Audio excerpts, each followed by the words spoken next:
Hello दोस्तों, नमस्कार। मैं विष्णु कुमार आप सभी का अपने यूट्यूब चैनल है इस वीडियो पर हार्दिक स्वागत करता हूं। दोस्तों, मैं उम्मीद करता हूं कि आप सभी के फर्स्ट सेटिंग से जुड़े हुए साइंस पेपर का जो एग्ज़ाम है वो बहुत ही बेहतर गया होगा, क्योंकि दोस्तों आपने साइंस पेपर के लिए बहुत ही अच्छी तैयारी कर ली थी।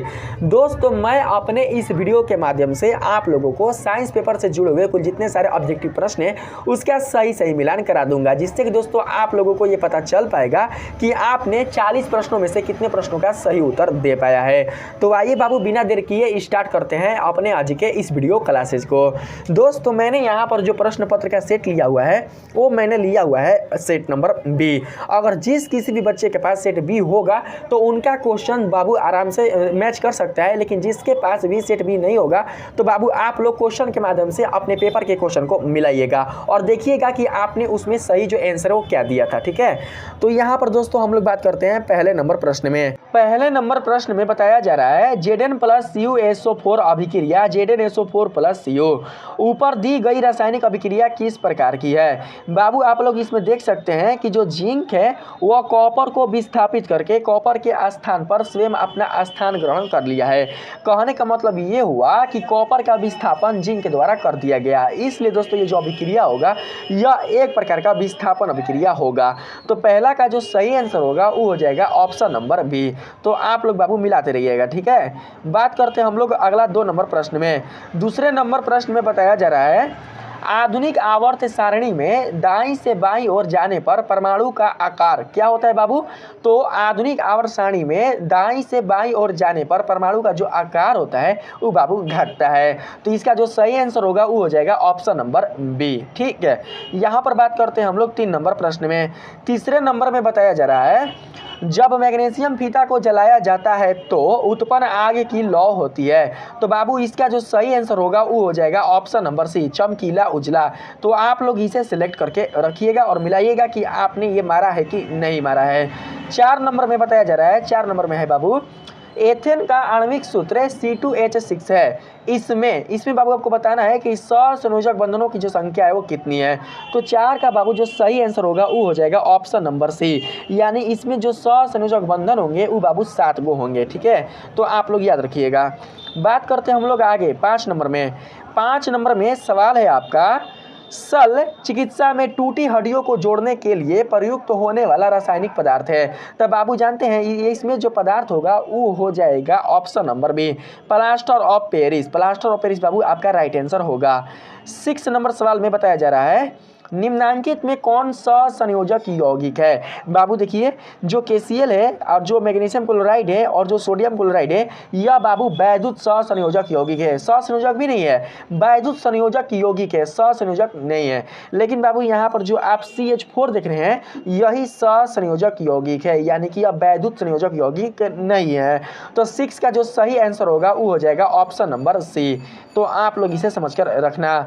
7 नंबर सवाल में बताया जा रहा है अमोनियम क्लोराइड का जलीय विलयन होता है। तो बाबू अमोनियम क्लोराइड यानी कि NH4Cl इसका जो जलीय विलयन होता है वो होता है बाबू अम्लीय। आप लोग याद रखिएगा, ऑप्शन नंबर बी आपका राइट आंसर हो जाएगा। ठीक है, यहाँ पर देखिएगा 8 नंबर में। 8 नंबर में सवाल है आपका निम्नांकित में कौन विद्युत का सुचालक है। तो बाबू ग्रेफाइट आपका राइट आंसर होगा। यही क्या है, विद्युत का सुचालक है। लेकिन जो प्लास्टिक और जो गंधक और जो आयोडीन है यह बिल्कुल भी विद्युत का सुचालक नहीं है। 9 नंबर में बताया जा रहा है मैग्नीशियम की परमाणु संख्या 12 है, इसकी संयोजकता क्या है। तो बाबू तोड़ लेंगे 2,8,2। जो बाह्यतम कक्षा में उपस्थित इलेक्ट्रॉनों की संख्या होती है उसे ही हम लोग बोलते हैं संयोजकता। तो यहाँ पर बाबू क्या हो जाएगा, यहाँ पर मैग्नीशियम की परमाणु संख्या अगर 12 है तो इसकी संयोजकता 2 हो जाएगा। ऑप्शन नंबर बी आपका राइट आंसर हो जाएगा। ठीक है, बात करते हैं हम लोग अगला 10 नंबर में। इसमें बाबू बताया जा रहा है निम्नांकित में किस धातु का विस्थापन उसके लवण के विलयन से लोहा द्वारा होता है। तो बाबू आप लोग देख सकते हैं कि इसमें जो सोडियम है और जो मैग्नीशियम है और जो कैल्शियम है ये तीनों की तीनों जो बाबू धातु है यह लोहा से ऊपर होता है। अगर आप लोगों ने अच्छी तरीके से धातुओं की क्रियाशीलता श्रेणी को देखा होगा तो उसमें बाबू जो सोडियम मैग्नीशियम और जो कैल्शियम होते हैं यह लोहा से ऊपर होते हैं। कहने का मतलब ये हुआ कि ये तीनों धातुएं लोहा से अधिक दोस्तों अभिक्रियाशील है, लेकिन जो तांबा है वो बिल्कुल भी लोहा से अधिक अभिक्रियाशील नहीं है, क्योंकि बाबू यह हाइड्रोजन के नीचे है। ठीक है, तो आप लोग समझ सकते हैं कि लोहा जो है वो केवल और केवल तांबा को ही विस्थापित कर सकता है। तो 10 का जो सही आंसर होगा वो हो जाएगा ऑप्शन नंबर ए। आप लोग दोस्तों मिलाते रहना। 11 नंबर में बताया जा रहा है, आप लोग समझना, इसमें एथिल एल्कोहल का व्यापारिक उत्पादन किस रासायनिक क्रिया द्वारा किया जाता है? तो बाबू ये किया जाता है किण्वन द्वारा किया जाता है। ऑप्शन नंबर सी आपका राइट होगा। 12 नंबर में बताया जा रहा है पॉलीचूना का रासायनिक सूत्र क्या है? Calcium oxide. ये बाबू आपका राइट आंसर होगा, ऑप्शन नंबर बी। 13 नंबर में सवाल है आपका, आयोडीन युक्त नमक है। बाबू आयोडीन युक्त जो नमक वो कौन है? तो देखिए नमक इसमें भी है और नमक इसमें भी है, और इसको आयोडीन युक्त बनाने के लिए इसमें बाबू इसमें मिलाया गया है पोटेशियम आयोडाइड, और इसमें मिलाया गया है इसको बोलते हैं पोटेशियम आयोडाइड, इसको बोलते हैं पोटेशियम आयोडेट, है ना, इसको बोलते हैं पोटेशियम आयोडेट। तो बाबू जानते हैं 13 का जो सही आंसर हो जाएगा वो हो जाएगा ऑप्शन नंबर सी, ए और बी दोनों। ठीक है, 14 नंबर सवाल में बताया जा रहा है प्लास्टर ऑफ पेरिस का रासायनिक नाम क्या है? तो बाबू इसका जो सही आंसर होगा वो हो जाएगा option number C, calcium sulphate hemihydrate. Calcium sulphate hemihydrate. तो आप लोग याद रखिएगा 14 का ऑप्शन नंबर सी। 15 नंबर में बताया जा रहा है कैथोड किरणों में क्या उपस्थित रहते हैं? तो बाबू इलेक्ट्रॉन उपस्थित रहते हैं। तो 15 का सही आंसर होगा ऑप्शन नंबर ए। 16 नंबर में बताया जा रहा है, आप लोग समझिएगा, कवक में पोषण की कौन सी विधि होती है? तो बाबू कवक में जो पोषण की विधि पाई जाती है वो पाई जाती है मृतजीवी। तो ऑप्शन नंबर बी आपका राइट आंसर हो जाएगा। 17 नंबर सवाल में बताया जा रहा है निम्नलिखित में नर युग्मक कौन है? निम्नलिखित में नर युग्मक कौन है? तो बाबू देखिए जो अंडाणु गर्भाशय और फैलोपियन जो नलिका है यह स्त्रियों में पाया जाता है, बिल्कुल भी पुरुषों में नहीं पाया जाता। इसलिए बाबू इसमें जो आपका राइट ऑप्शन होगा वो हो जाएगा शुक्राणु। ऑप्शन नंबर बी आपका राइट होगा। 18 नंबर सवाल में बाबू यहाँ पर बताया जा रहा है परजीवी पौधा एक उदाहरण है। परजीवी मतलब जो दूसरे पौधों के सहारे जीवित रहता है, जो अपना भोजन स्वयं नहीं बना सकता, उसी को परजीवी पौधा कहा जाता है। तो वो होगा बाबू अमरबेल। तो 18 का सही आंसर होगा ऑप्शन नंबर सी, क्योंकि अमरबेल के पत्तियों में कोई भी क्लोरोफिल नहीं पाया जाता है। आगे बात करते हैं हम लोग 19 नंबर में। 19 नंबर सवाल में कहा जा रहा है द्विखंडन पाया जाता है। द्विखंडन बाबू किस में पाया जाता है? तो वो पाया जाता है हाइड्रा में। स्पंज में, जीवाणु में बाबू नहीं पाया जाता। ठीक ना, हाइड्रा आपका राइट आंसर होगा। 20 नंबर सवाल में बताया जा रहा है अग्नाशय में कौन सा हार्मोन स्रावित होता है? अग्नाशय में कौन सा हार्मोन स्रावित होता है, यही आपको बताना है। तो 20 के लिए जो सही आंसर होगा वो हो जाएगा बाबू इंसुलिन, यानी कि ऑप्शन नंबर डी। आप लोग याद रखिएगा। 21 नंबर में बताया जा रहा है, आप लोग समझना, निम्नलिखित में से कौन रक्त का थक्का जमने के लिए उत्तरदायी है? तो बाबू वो हो जाएगा ऑप्शन नंबर ए, रक्त बिंबाणु। रक्त बिंबाणु आपका राइट आंसर होगा। 22 नंबर सवाल में यहाँ पर बताया जा रहा है, आप लोग समझना बाबू, सजीव जीवधारियों द्वारा किस प्रकार की नाइट्रोजनी पदार्थ का उत्सर्जन होता है? तो बाबू 22 का जो सही आंसर होगा वो हो जाएगा ऑप्शन नंबर डी, इनमें से सभी, यानी यूरिया, अमोनिया, यूरिक अम्ल, ये तीनों का ही होगा, इसलिए ऑप्शन नंबर डी आपका राइट होगा। 23 नंबर सवाल में बताया जा रहा है बाबू, आप लोग समझना, इसमें बताया जा रहा है किशोर अवस्था में होने वाले शारीरिक परिवर्तन का कारण क्या है? तो बाबू 23 का जो सही आंसर होगा वो हो जाएगा ऑप्शन नंबर डी, ए और सी दोनों, यानी कि टेस्टोस्टेरोन और एस्ट्रोजन। ठीक है, ये दोनों ही हो जाएंगे। तो आपका सही ऑप्शन होगा ऑप्शन नंबर डी। यहाँ पर देख सकते हैं 24 नंबर सवाल में, इसमें बताया जा रहा है शरीर का संतुलन बनाए रखता है। बाबू शरीर का जो संतुलन है वो कौन बनाए रखता है? तो 24 का जो सही आंसर होगा वो हो जाएगा ऑप्शन नंबर सी, सेरिबेलम। ठीक है, आप लोग मिलाते रहना कि आपने क्या सिलेक्ट करके आया है अपने एग्जाम हॉल में। 25 नंबर सवाल में बाबू बताया जा रहा है खड़िया का रासायनिक सूत्र है। तो बाबू वो हो जाएगा कैल्शियम कार्बोनेट। कैल्शियम कार्बोनेट को खड़िया कहा जाता है। ठीक है, यहाँ पर है 26 नंबर में। 26 नंबर सवाल में बताया जा रहा है निम्नांकित में कौन सी धातु सर्वाधिक तन्य है? तो बाबू सोना। सोना जो होता है वो बहुत ही तन्य धातु होता है। तो इसका सही आंसर हो जाएगा ऑप्शन नंबर ए। ठीक है, यहाँ बात करते हैं हम लोग 27 नंबर में। पेंटेन जिसका अणु सूत्र C5H12 है कि कितने संरचनात्मक समयावधि संभव है? तो बाबू 3 समयावधि संभव है। ठीक ना, तो 27 का सही आंसर होगा ऑप्शन नंबर बी, यानी 3 संभव है। यहाँ पर देखिएगा 28 नंबर में। 28 नंबर में बताया जा रहा है अभिक्रियाशील समूह CO को कहते हैं। क्या कहते हैं बाबू? तो 28 के लिए जो सही आंसर हो जाएगा वो हो जाएगा option number D, carbonyl. Carbonyl समूह कहते हैं। ठीक है, यहाँ पर दोस्तों बताया जा रहा है 29 नंबर में आप लोग समझने का यहाँ पर प्रयास कीजिएगा।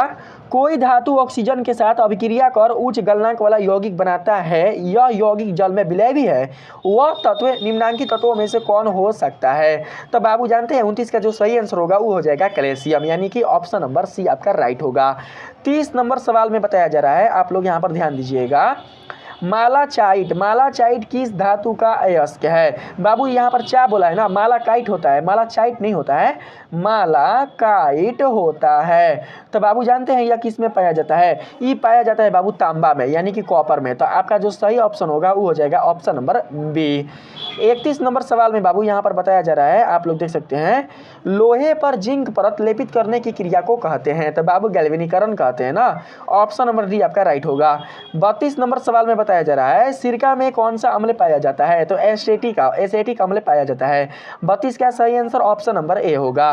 33 नंबर सवाल में बताया जा रहा है, निकट दृष्टि दोष को निम्नलिखित में से किस लेंस के द्वारा हटाया जाता है? तो मैंने आप लोगों को एग्जाम के पहले बताया था ना कि भूत पिशाच निकट नहीं आवे, निकट नहीं आवे।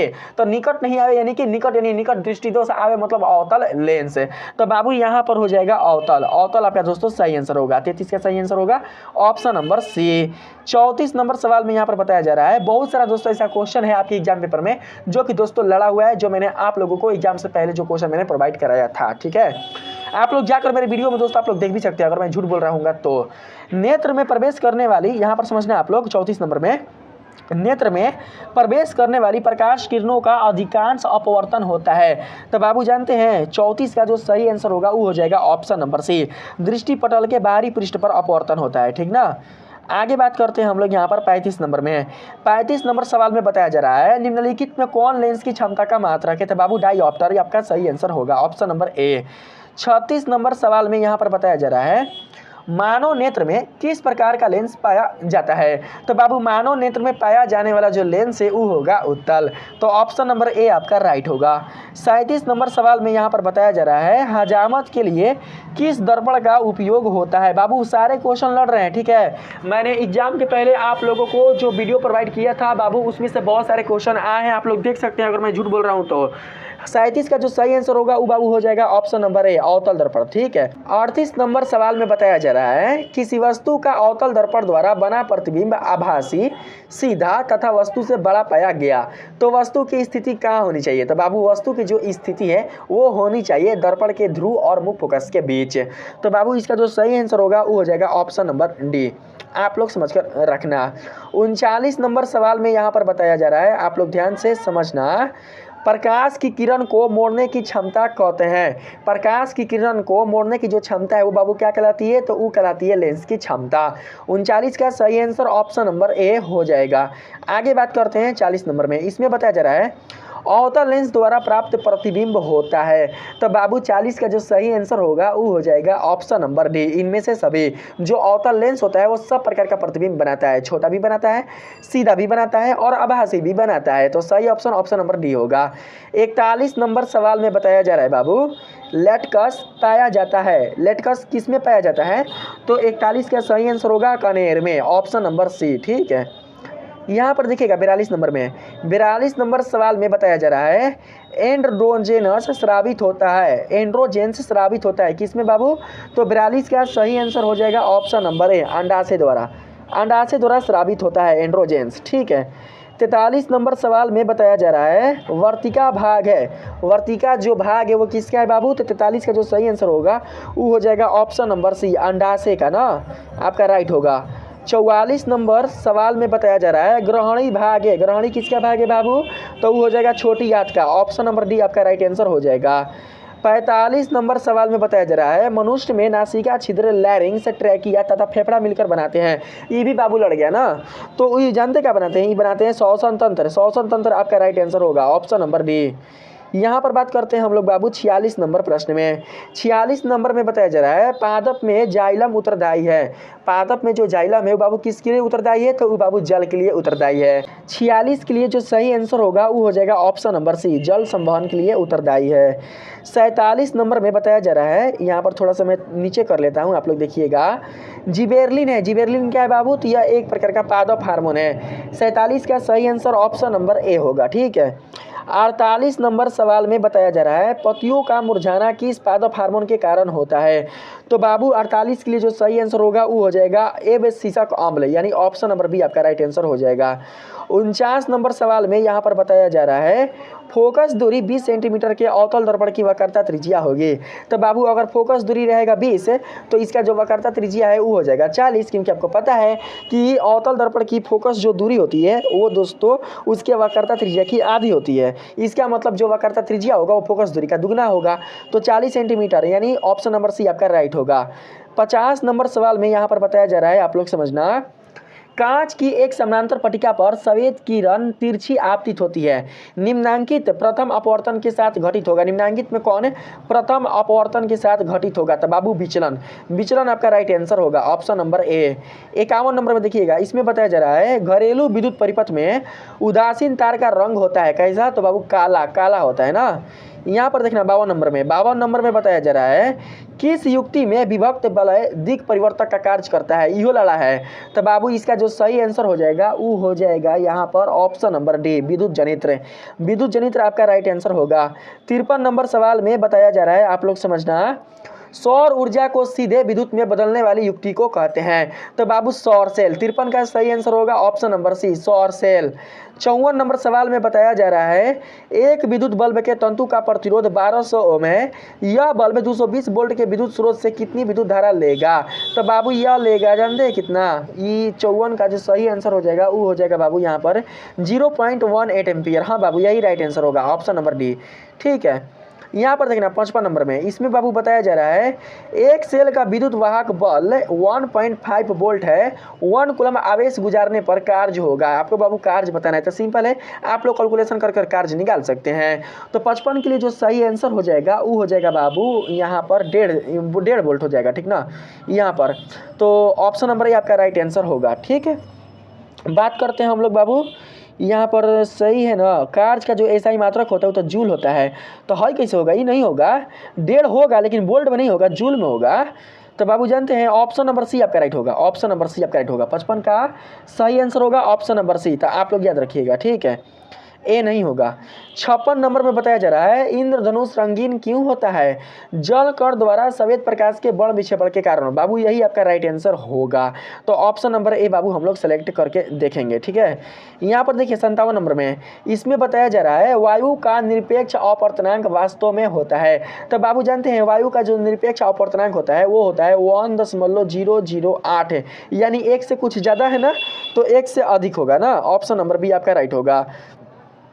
यहाँ पर है 58 नंबर में, आँख, नाक, गला के चिकित्सक द्वारा उपयोग में लाया जाने वाला दर्पण है, तो बाबू वो हो जाएगा अवतल दर्पण, ऑप्शन नंबर बी आपका राइट होगा। देखिए सब लड़ रहा है भाई, जो हम बताते हैं, ये भी लड़ा है, वेल्डिंग वाला भी लड़ा है भैया। वेल्डिंग में किस गैस का उपयोग होता है, तो बाबू 59 के लिए जो सही आंसर होगा वो हो जाएगा option number A, methane, methane gas आपका हो जाएगा।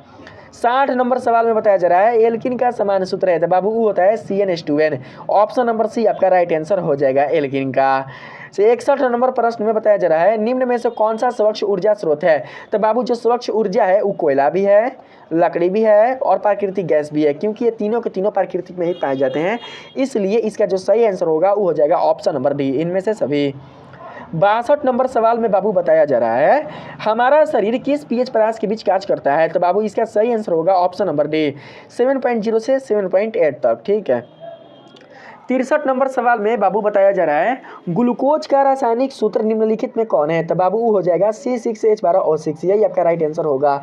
64 नंबर सवाल में बाबू यहाँ पर बताया जा रहा है सोडियम की परमाणु संख्या है, तो बाबू सोडियम की जो परमाणु संख्या होती है वो होती है 11, 11 आपका सही आंसर हो जाएगा, ठीक है। आप लोग सेलेक्ट कर लीजिएगा। यहाँ पर देखिए 65 नंबर में इसमें बताया जा रहा है जिन शब्द किसने प्रस्तुत किया था बाबू, जो हैंसन ने किया था। ऑप्शन नंबर बी राइट होगा। यहाँ पर 66 नंबर में बताया जा रहा है निम्नलिखित में किसमें द्विखंडन नहीं होता, तो बाबू ईस्ट में नहीं होता है ना। यहाँ पर यूग्लिना, प्राइमेसियम, अमीबा सब में द्विखंडन होता है लेकिन ईस्ट में नहीं होता। 67 नंबर सवाल में बताया जा रहा है पराग कण निम्न में से किसके अंदर बनते हैं, तो बाबू 67 के लिए जो सही आंसर होगा वो हो जाएगा परागकोश। ऑप्शन नंबर डी आपका राइट होगा। यहाँ पर देखिएगा 68 नंबर में इसमें बताया जा रहा है बाबू रुधिर चाप नियंत्रित होता है, तो बाबू जो रुधिर चाप है वो नियंत्रित होता है एड्रिनल द्वारा। ऑप्शन नंबर डी आपका राइट आंसर हो जाएगा। 69 नंबर सवाल में बताया जा रहा है कौन सी बीमारी श्वसन तंत्र से संबंधित है, तो बाबू ई जानते कौन हो जाएगा, ये हो जाएगा निमोनिया। ये भी बाबू लड़ा है। अरे भाई कहिए रहे बहुत क्वेश्चन भाई लड़ गया, आप लोग हम पर भरोसे नहीं करते। आप लोग सोचते हैं यार इसका चैनल छोटा है, अरे अभी नया है, अरे इसके चैनल पर व्यूज नहीं आता है, यार कौन इसका वीडियो देखेगा। लेकिन नहीं देखिएगा तो मत देखिए, हम क्या कर सकते हैं। मेरा काम है बाबू आप लोगों के लिए तैयारी कराना और आपका काम है तैयारी करना। अब आप जिसके भी चैनल से तैयारी करें, लेकिन हाँ आप लोग कर लेते हैं वही काफ़ी है, ठीक है, कोई बात नहीं है। 70 नंबर में बताया जा रहा है रक्त में शर्करा का स्तर नियंत्रित रहता है, तो बाबू रक्त में शर्करा का जो स्तर है वह नियंत्रित रहता है इंसुलिन के कारण ना। ऑप्शन नंबर सी आपका राइट आंसर होगा। 71 नंबर सवाल में बाबू बताया जा रहा है मानव शरीर में सबसे लंबी कोशिका कौन सी है, तो बाबू इसका सही जो आंसर होगा वो हो जाएगा ऑप्शन नंबर बी तंत्रिका कोशिका। 72 नंबर सवाल में है बताया जा रहा है मुख गुहा में आहार का कौन सा भाग पाचन होता है, तो कार्बोहाइड्रेट आपका सही आंसर होगा। Option number A. 73 नंबर सवाल में बताया जा रहा है आप लोग समझना प्रतिरोधकों के एक संयोजन में से एक प्रतिरोधक हटा लेने पर कुल प्रतिरोध बढ़ जाता है, यह संयोजित था किस क्रम में भैया, तो 73 के लिए सही आंसर होगा समानांतर क्रम में ना। Option number A. 74 नंबर सवाल में बताया जा रहा है एक कमरे में 60 वाट 200 वोल्ट एवं 40 वाट 200 वोल्ट के दो उपकरण 100 वाट आपूर्ति से जुड़े हैं, ठीक है, 100 वाट नहीं होगा 100 वोल्ट आपूर्ति से जुड़े हैं। कुल उपभुक्त शक्ति है, आपको बाबू शक्ति बताना है कि शक्ति कौन सा होगा, तो बाबू ये तो कैलकुलेशन है, कैलकुलेशन करके देखना पड़ेगा। तो मैं आप लोगों को आंसर की सहायता से बता देता हूँ, ठीक ना। मैं भी यहाँ पर कैलकुलेशन नहीं कर रहा बाबू, मैंने एक आंसर जो है वो लिख कर रखा है कि कौन किसका आंसर होगा, वही मैं आप लोगों को बता रहा हूँ, ठीक। तो 74 का जो सही आंसर होगा वो हो जाएगा ऑप्शन नंबर ए 25 वाट है। आप लोग अगर कैलकुलेशन किए होंगे तो दोस्तों हो सकता है आपका 25 वाट आया होगा ना। यहाँ पर बात करते हैं हम लोग 75 नंबर में। इसमें बताया जा रहा है निम्नांकित में कौन सा पद विद्युत परिपथ में विद्युत शक्ति को निरूपित करता है, तो बाबू विद्युत शक्ति को निरूपित करने वाला जो बाबू यहाँ पर निरूपण है वो सब है, ईबी है, तो आपका ऑप्शन नंबर डी आपका राइट होगा। यहाँ पर समझिएगा 76 नंबर में इसमें बताया जा रहा है उत्तल दर्पण में आवर्धन का महत्तम मान होता है, तो बाबू जानते हैं उत्तल दर्पण में आवर्धन का जो महत्तम मान होता है वो होता है +2, यानी कि ऑप्शन नंबर ए आपका राइट आंसर होगा। 77 नंबर क्वेश्चन में बताया जा रहा है विभवांतर मापा जाता है, तो बाबू इसके लिए जो सही आंसर होगा वो हो जाएगा वोल्ट मीटर से विभवांतर मापा जाता है। 78 नंबर सवाल में बताया जा रहा है निम्नांकित में कौन सा कथन सत्य है, तो बाबू हो जाएगा ऑप्शन नंबर सी एम्पियर बराबर वोल्ट बटा में ओम, यानी कि यह हो जाएगा बाबू ऐसे आई बराबर में अभी बटा में आर, यही ना होता है संबंध, तो यही आपका राइट आंसर होगा। थोड़ा सा भुलवाने के लिए दोस्तों क्या किया है, हिंदी कर दिया है। 79 नंबर में यहाँ पर बताया जा रहा है 79 नंबर में निम्नलिखित 79 नंबर में बताया जा रहा है निम्नलिखित पदार्थों में चालक है, तो बाबू इसमें जो चालक होगा वो हो जाएगा एल्युमिनियम, बाकी यही सब चालक बिल्कुल भी नहीं होगा। 80 नंबर सवाल में बताया जा रहा है आप लोग समझिएगा नाभिकीय ऊर्जा प्राप्त करने के लिए निम्नलिखित में कौन आवश्यक है, तो बाबू इसका जो सही आंसर होगा वो हो जाएगा ऑप्शन नंबर बी यूरेनियम। हाँ यूरेनियम आपका राइट आंसर होगा, ठीक है। तो इस प्रकार से दोस्तों आपने देखा कि मैंने आपके फर्स्ट सेटिंग से संबंधित जो साइंस का ऑब्जेक्टिव क्वेश्चन का जो आंसर किए वो मैंने मिला दिया। आप लोग दोस्तों बाबू मेरे कमेंट में ये बताना कि आपने 40 में कितना सही किया है। अगर दोस्तों आप लोगों को मेरा ये वीडियो अच्छा लगा है, आप लोगों ने मेरे इस वीडियो के माध्यम से अपने आंसर को सही से मिला लिया होगा, तो प्लीज़ दोस्तों आप लोग मेरे इस वीडियो को लाइक और सब्सक्राइब करना बिल्कुल भी नहीं भूलिएगा। साथ ही इसे ज़्यादा से ज़्यादा अपने दोस्तों में भी शेयर कीजिएगा।